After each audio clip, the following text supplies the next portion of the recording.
শান্তনু সেনের কাছে, আপনার কাছেও আসবো স্যার, আপনার কাছেও আসবো, পথিকৃৎ বাবুর কাছেও আসবো। শান্তনু সেন অনেকক্ষণ অপেক্ষা করছেন। ডক্টর সেন, রিপাবলিক বাংলা কিশলয়ের অগ্নিবাণে স্বাগত। আমি কিশলয় অনেকক্ষণ অপেক্ষা করছেন, তার জন্য আমি সরি চেয়ে নিয়ে আপনাকে প্রশ্ন করছি। আপনি শিউলি সাহার বক্তব্যগুলো শুনছিলেন, আপনার প্রথম প্রতিক্রিয়া এই বক্তব্যের ওপর? শিউলিদি লাইনে আছে কিনা না, উনি আমি নেই, ওনার আজকে ব্যস্ততার কারণে ছেড়ে দিয়েছেন, বাট আপনি নিশ্চিত হ্যাঁ। করে শিউলিদিকে অভিনন্দন জানাই। আমি প্রথমেই যেটা বলবো যে গতকালও আমি আপনার শোয়ে গিয়েছিলাম, আজও আমি আপনার শোয়ে এসেছি, মানে পার্টিসিপেট করেছি। তার কারণ আমি ন্যাশনাল স্পোক্স পারসন থেকে রেজিগনেশন দিয়েছি। তার কারণ যতদিন ন্যাশনাল স্পোক্স পারসন ছিলাম, আমাদের উপর একটা বার ছিল যে আপনাদের চ্যানেলে যাওয়া যাবে না। আজকে আমি ফ্রিলি আপনাদের চ্যানেলে গতকালও কথা বলেছি, আজও কথা বলার সুযোগ পাচ্ছি। আমি প্রথমেই বলি যে মানুষ রাজনীতি করে, রাজনীতিবিদরা রাজনীতি করে মানুষের জন্য, মানুষের রায় মেনে নিতে হবে এবং গণতন্ত্রে মানুষের রায় প্রতিফলিত হয় সংখ্যার মধ্যে দিয়ে। এই দুটো জিনিসকে মানতে হবে। 2024-এর 4 মে মানুষের রায় আমাদেরকে হারিয়ে দিয়েছে, তৃণমূল কংগ্রেসকে রাদার হারিয়ে দিয়েছে। সেটা মেনে নিয়ে হার স্বীকার করতে হবে। আমি যদি বলি আমি হারিনি, তাহলে সেটা তো হবে না। আর দ্বিতীয়ত হচ্ছে গণতন্ত্রের সংখ্যাটাই শেষ কথা বলে।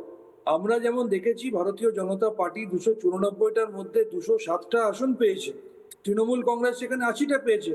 ন্যাচারালি মানুষ রায় দিয়ে বলেছে যে 207টা আসন পাওয়া ভারতীয় জনতা পার্টি আগামী 5 বছর অন্তত, আগামী অনেক বছর তারা হয়তো করবে, আমি আশা রাখি অন্তত আগামী 5 বছর তারা বাংলাকে সুশাসন দেবে। ঠিক একইভাবে তৃণমূল কংগ্রেসের প্রতীকে নির্বাচিত 80 জন বিধায়কের মধ্যে যদি 60 জন বিধায়ক, 2/3 বেশি, তারা যদি একত্রিত হয়ে গণতান্ত্রিক পদ্ধতি, আমিও পার্লামেন্টে 6 বছর কাজ করেছি, পার্লামেন্টারি পলিটিক্সের ডেমোক্রেসিতে পার্লামেন্টারি যে নীতি মেনে তারা যে জিনিসটা করেছে, এটা প্রমাণ হয় যে তারা সঠিক কাজ করেছে। তার কারণ তারা তো সংখ্যায় বেশি এবং এখানে কেউ তো একের সই আর একজন করে দেয়নি। এবং আমি যেটুকু সোশ্যাল মিডিয়া বা টিভিতে দেখেছি, তাদের প্রায় সবাই ফিজিক্যালি প্রেজেন্ট থেকে স্পিকার মহোদয়ের কাছে গিয়ে তাদের চিঠি জমা দিয়ে এসছে। সুতরাং তারা যেটা করেছে সেটা সম্পূর্ণ বৈধ কাজ করেছে। এবং নবনির্বাচিত যে বিরোধী দলনেতা ঋতব্রত যেটা বলেছে, আমি শুনছিলাম যে আমরা গঠনমূলক বিরোধিতা করব, এটা অত্যন্ত সাধুবাদ প্রাপ্য। কারণ রাজনীতিতে রাজনৈতিক বিরোধিতা থাকবে, কিন্তু আমি বিরোধীদের কণ্ঠরোধ করব, বিরোধীদের কথা বলতে দেবো না, বিরোধীদের বিরোধিতা করার সুযোগ দেবো না, সেটা তো নয়। কারণ house is always for the opposition.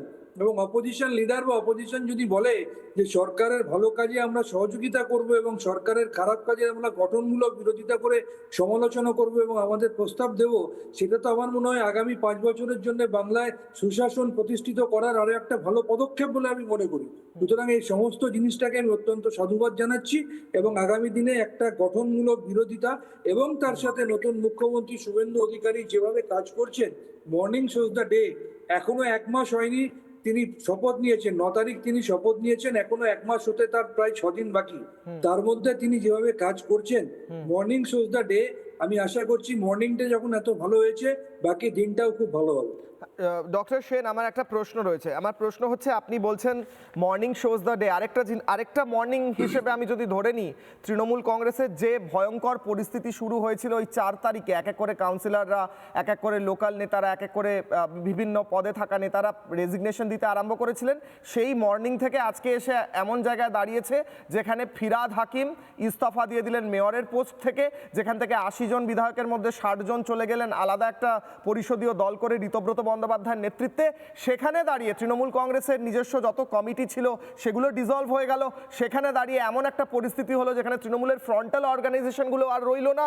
এই সমস্তগুলো যেগুলো আপনারা তৈরি করেছিলেন, আপনাদের হাতে তৈরি হচ্ছিল বিভিন্ন জিনিস, আপনারা নেতৃত্ব দিয়েছিলেন, সেগুলো আর ধুয়ে মুছে সাফ হয়ে গেল। স্যার, আমি আপনার উত্তর 3টে দফায় দেব। প্রথম, এটা হওয়ারই ছিল, হয়তো 1 মাসের জায়গায় 6 মাস টাইম লাগতো, কিন্তু মানুষের রায় আমি মানি না, আমি হারিনি, জোর করে হারানো হয়েছে, আমি রেজিগনেশন দেব না, এইগুলোর জন্য ওই যে ন্যাচারাল ডিকে যেটা 6 মাসে হওয়ার কথা ছিল, সেটা ওই যেটা অভ্র বলছিল যে ভোটের কালি ওঠার আগে, সেটা আমাদের তৃণমূল কংগ্রেসের এই অবস্থা হলো। এক। সেকেন্ড হচ্ছে, আজকে আপনি বলছেন বা আমরা সংবাদ মাধ্যমে দেখলাম যে সমস্ত পদ ভেঙে দেওয়া হলো। এটা একটা আমার ছোট্ট উদাহরণ দিতে ইচ্ছা করছে।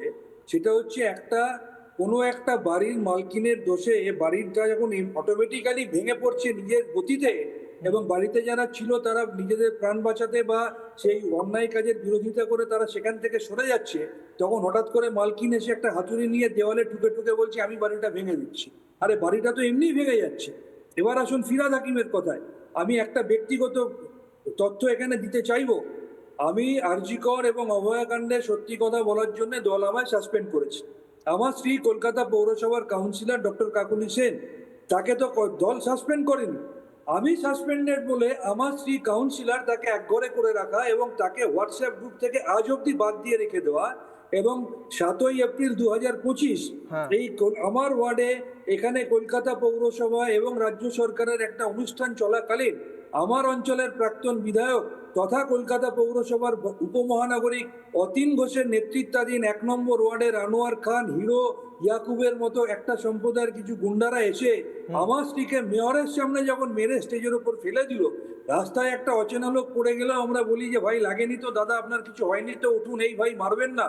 সেটুকু ন্যূনতম সহানুভূতি মহানাগরিক সামনে দাঁড়িয়ে থেকে দেখাননি। একবারও বলেননি যে কিরে কাকুলি তো লাগেনি তো, ভাই তোমরা ওকে মারছো কেন, কাকুলি ঠিক আছিস তো, এইটুকু ন্যূনতম সৌজন্য বা সহানুভূতি দেখাননি। এইটা কিন্তু জ্বালা আমারও রয়েছে, আমার বিশেষেরও রয়েছে। ঠিক। সুতরাং এগুলোর ন্যাচারাল কনসিকুয়েন্স হওয়ার সেটাই হচ্ছে। কিন্তু আমি আবার বলছি, হ্যাঁ। মানুষের রায়টা মেনে নিয়ে যদি এক ধরনের কাজ করা মানুষের যেত, রায় মেনে নেননি মমতা বন্দ্যোপাধ্যায় নিজেই। প্রথম দিনই তিনি বললেন, অ্যাকচুয়ালি দ্বিতীয় দিন প্রেস কনফারেন্স করে হাত তুলে বললেন আমরাই বিজয়ী হয়েছি, এটা মিথ্যা, পুরো রায়টাই নাকি মিথ্যা। আমি আসছি। নানা ধরনের কন্টেন্ট দেখার জন্য লাইক করুন, শেয়ার করুন আমাদের ফেসবুক পেজ, সাবস্ক্রাইব করুন আমাদের ইউটিউব চ্যানেল। পাশাপাশি অন্যান্য ব্রেকিং নিউজের জন্য অবশ্যই চোখ রাখুন রিপাবলিক বাংলায়।